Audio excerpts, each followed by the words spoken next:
Assalamualaikum warahmatullahi wabarakatuh.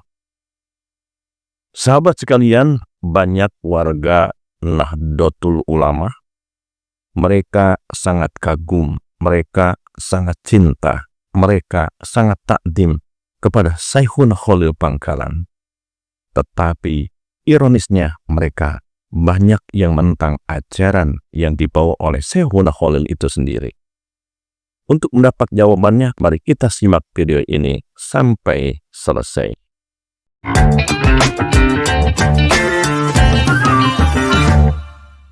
Sahabat sekalian, siapa yang tidak kenal dengan sebuah organisasi besar di Indonesia yang bernama Nahdlatul Ulama atau diringkas NU.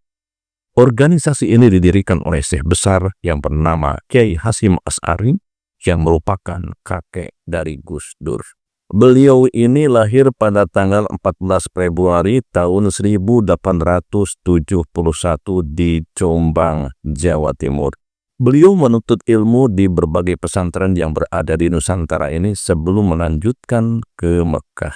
Kemudian beliau ini menuntut ilmu ke berbagai ulama, termasuk Syekh Ahmad Khatib Al-Minangkabawi dan beberapa ulama Hijaz lainnya. Setelah tahun 1899, beliau kembali ke tanah air dan mendirikan pesantren di Jombang. Di awal mendirikan pesantren ternyata mendapatkan ujian yang sangat berat, karena memang Tebu Ireng itu merupakan tempat preman dan sarang dari para kriminal. Usaha dakwah beliau itu ditolak oleh berbagai kalangan masyarakat, termasuk dicurigai oleh Belanda. Karena Belanda takutnya sama orang-orang pinter dan tentu saja akan mengganggu stabilitas penjajahan Belanda. Sahabat sekalian, menurut sejarah yang merupakan sumber dari pesantren Tebu Ireng ini, karena memang secara akal tidak mungkin untuk meneruskan dakwahnya, maka beliau diceritakan berkholwat atau menyepi di sebuah tempat. Beliau bermunajat mendekatkan diri kepada Allah untuk mendapatkan pertolongannya. Karena di dalam Al-Quran dikatakan fas'alu ahla zikri in kuntum la ta'lamun, apabila engkau tidak paham dan tidak mengerti maka tanyakanlah kepada ahli zikir. Dengan demikian pucuk dicinta ulam pun tiba, beliau bertemu dengan seorang guru sejati, yakni Syekhuna Khalil Bangkalan yang berada di Pulau Madura. Sahabat sekalian, rupanya Kiai Hasyim Asy'ari ini menyadari bahwa hanya dengan syariat dan hafalan yang ada di otak saja tidak akan mencukupi untuk bekal dakwah. Maka beliau datanglah ke Syekhuna Khalil yang berada di Bangkalan, yang mana Syekhuna Khalil Bangkalan ini adalah merupakan seorang mursyid ahli dzikir dari Thariqah Qadariyah Naqsabandi yang merupakan murid dari Syekh Ahmad Khatib Sambas. Sahabat sekalian, setelahnya pertemuan dengan Syekhuna Khalil Bangkalan, dan di sini tidak diceritakan berapa lama, ternyata Kiai Hasyim Asy'ari ini mendapatkan ijazah dzikir Tarekat Qadariyah Naqsabandiyah.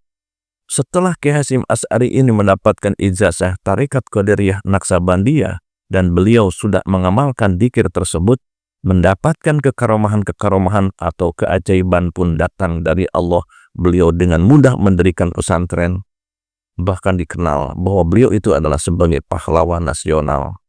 Dan setelah mengamalkan dzikir tarekat ini, dikenal bahwa Kiai Hasyim Asy'ari ini mendapatkan mandat untuk mendirikan NU atau Nahdlatul Ulama.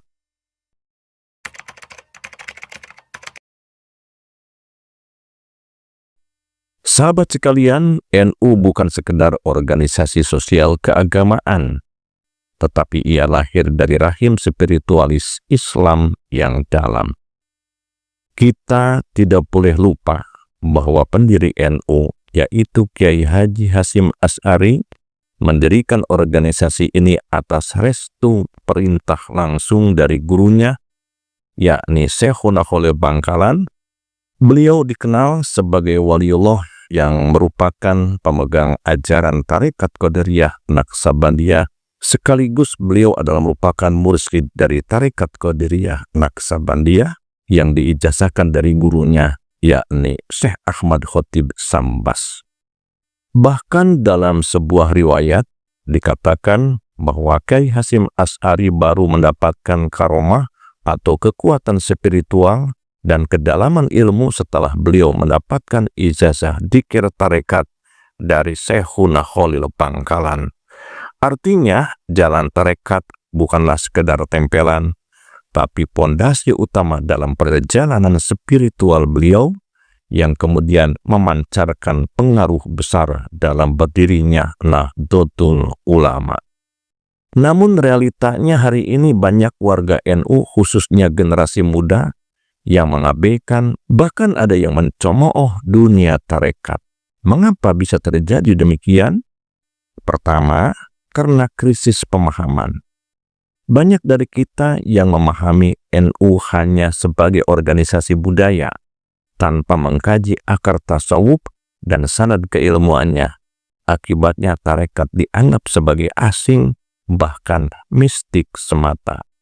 Yang mencemoohkan dzikir tarekat ini bukan hanya orang-orang umum, tetapi para santri di kalangan pesantren, bahkan ajengannya, bahkan ustadznya, bahkan kiai dari NU itu sendiri. Mereka semuanya banyak yang mencemoohkan tentang dzikir tarekat. Mereka tidak sadar bahwa ajaran itu adalah berasal dari Syekhuna Khalil Bangkalan, bahkan dari pendiri NU itu sendiri, yakni Kiai Haji Hasyim Asy'ari. Kemudian yang kedua, karena pengaruh modernisme dan sekulerisme. Banyak generasi muda yang terbentuk dalam cara berpikir rasional, materialistik. Ini yang justru diajarkan oleh orang-orang ateis, sehingga mereka merasa dunia tarekat ini tidak relevan dan tidak masuk akal. Padahal tasawuf dan tarekat ini adalah merupakan jantungnya Islam agar membersihkan hati dan dekat dengan Allah. Kemudian yang ketiga, karena adanya oknum atau praktik tarekat yang menyimpang. Biasanya orang seperti ini yang ngaku-ngaku dirinya mursyid dan tidak mendapatkan mandat estafet sebagai penerus dari tarekat tersebut, yang kadang membuat sebagian orang kapok atau skeptis. Ini memang perlu diluruskan, tetapi kesalahan segelintir orang bukan berarti tarekatnya yang salah. Analoginya, jangan sampai air satu gelas kotor kita menyalahkan sumber mata airnya. Kemudian yang keempat, kurangnya pengajaran dan keteladanan dari tokoh-tokoh NU masa kini yang menekankan sisi spiritual. Banyak kiai besar NU yang ahli tarekat, tetapi karena kesibukan dunia modern, ajaran-ajaran tersebut tidak diteruskan secara masif. Padahal Kiai Hasyim Asy'ari sendiri mengatakan di dalam kitab Adabul Alim wal Muta'alim bahwa ilmu tanpa adab dan hati yang bersih akan membuat ilmu itu membinasakan pemiliknya. Inilah fungsi dzikir khalwat dan pembinaan batin dalam tarekat, membersihkan jiwa dari penyakit seperti riya, ujub, takabur, cinta dunia, dan sebagainya. Pesan kami kepada warga Nahdlatul Ulama, terutama di kalangan santri, di kalangan ajengan, di kalangan ustadz, di kalangan kiai. Mari kita merenung sejenak dan bertanya dalam hati.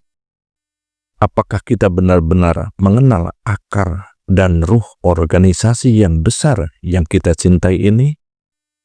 NU bukan sekedar bendera hijau atau identitas kultural.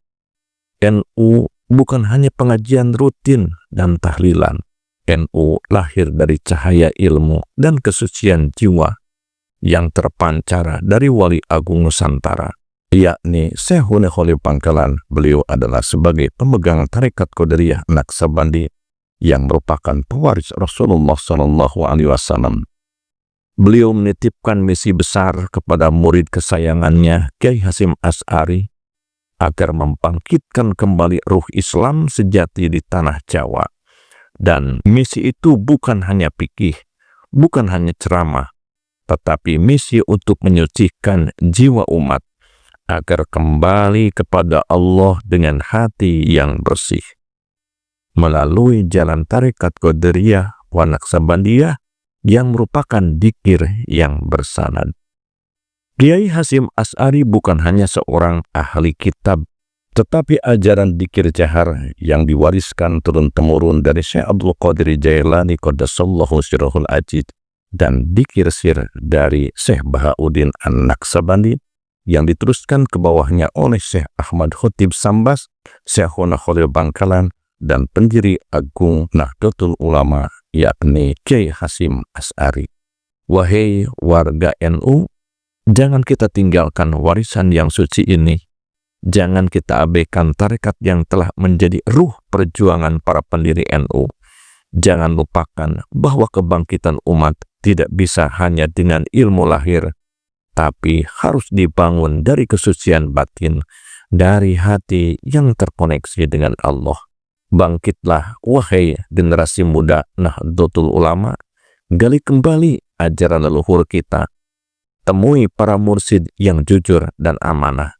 Hidupkan dzikir, hidupkan sanad, karena dengan itulah kita menyambung tali dengan Rasulullah Muhammad SAW melalui para pewarisnya, para ulama, dan para wali Allah. Mari kita jaga NU ini bukan hanya sebagai organisasi, tetapi sebagai gerakan spiritual dan keilmuan agar tetap menjadi cahaya bagi Indonesia. Allahu Akbar. Kita tafakuri, ternyata Nahdlatul Ulama itu jaya. Yang pertama adalah karena sanad tarekat, kemudian kedekatan hatinya dengan Allah dan kebersihan hatinya dari Syekhuna Khalil Bangkalan dan Kiai Hasyim Asy'ari itu sendiri. Terima kasih atas segala perhatian, mohon maaf atas segala kesalahan. Sebelum Anda beranjak dari video ini, tolong tulis komentar di bawah. Billahi taufiq wal hidayah. Wassalamualaikum warahmatullahi wabarakatuh.